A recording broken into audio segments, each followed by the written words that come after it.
nti osobola okutetenkanya mu kafo akafunda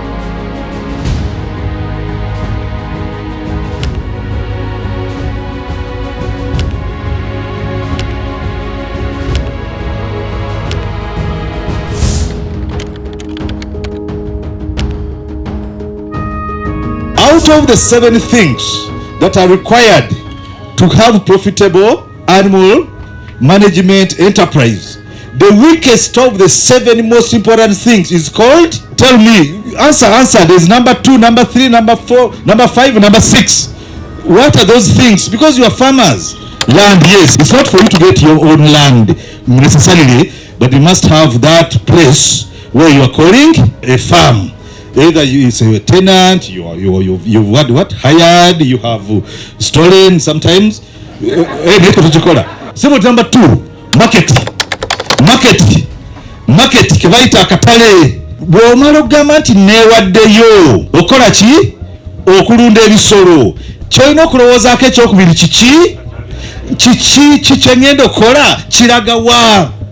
Who is the off taker? After commitment, the next thing you must think of is the market. Ekintu kyenkola kino, where is it going? Because it must go somewhere. And that somewhere is called a market. Then number 3, take out stock. Number 5 ebeera ki? Mulowooza ebintu eweetaaga so that you get into that thing we call profitable enterprise. You must be committed. Number 1, you must be aware of which market you're going to serve. Number 3, you must know which stock, in other words, which breed that you are going to raise, to keep. Number 4, we are saying you must have somebody. You must have who is going to put all that together into what we call management. The one who is going to plan, the one who is going to allocate your resources, the one who is going to staff, the one who is going to communicate. Gobaitani manager.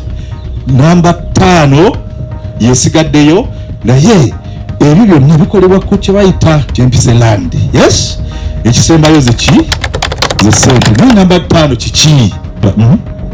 Infrastructure. Mukubire mu ngalo musajja. Those 7 things, ladies and gentlemen, are important for profitable.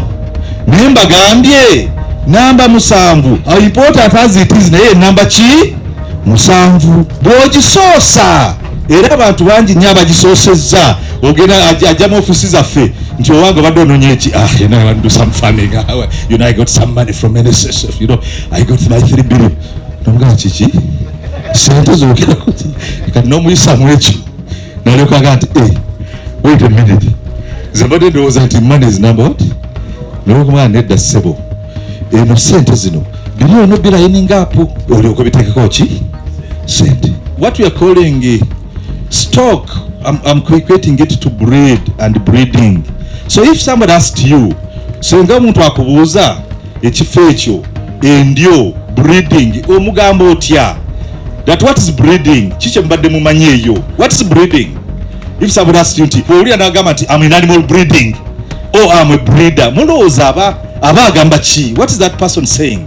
He's saying breeding is producing a given trait that is desirable.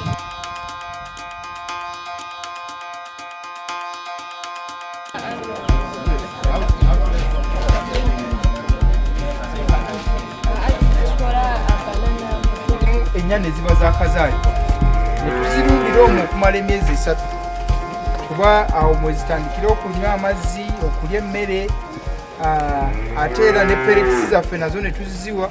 So ku myezi 3 tuba tulekedde awo ziwa amata. Awo netukola gurupu endala gye mulaba eri erimu ennyana 2. So ziba zivudde ku mata. Kati ziri ze mulaba zaakava ku mata. Those 2 calves have just been weaned recently. Awo nazo tuzina emmere ate yanjawulo okuva kuziri. Awo era nazo tuzirundamu ebbanga ttono eziweza emyezi 6 nga tuzizza ku stage endala gye mulaba wano. Ennyana zino tujja kutambula abamu mutusano yite mabega wali netuziraba. Buli stage zino 3 zenjogeddeko diet eba yanjawulo. Wano ziba zinywa amata, wali tewakyali mata, wano tuintroducing emmere ey'enjawulo buli stage. Yes. osobola okutetenkanya mu kafo akafunda n'olundirawo. Kati kano ka space kano koolaba dopa zisobola okubeerawo nga 20 nga ziri ku zero grazing completely. Kyo kyokka kisobola okuwa n'ekifaananyi osobola okulima omuddo gwo somewhere. Ate kati obwo emmere gye ziryako n'ente kwe zikola ki kwe zirya kwegamba tekitukosa kuba nabwo, era bwakatandika naye bujja kuzaala buzaale bubeerewo. So kano kakulaga nti osobola okuteekawo akantu ka projekiti, oyinza okukawa omwana n'abeera nga nako kamufuula bize nga katunuulira kokka.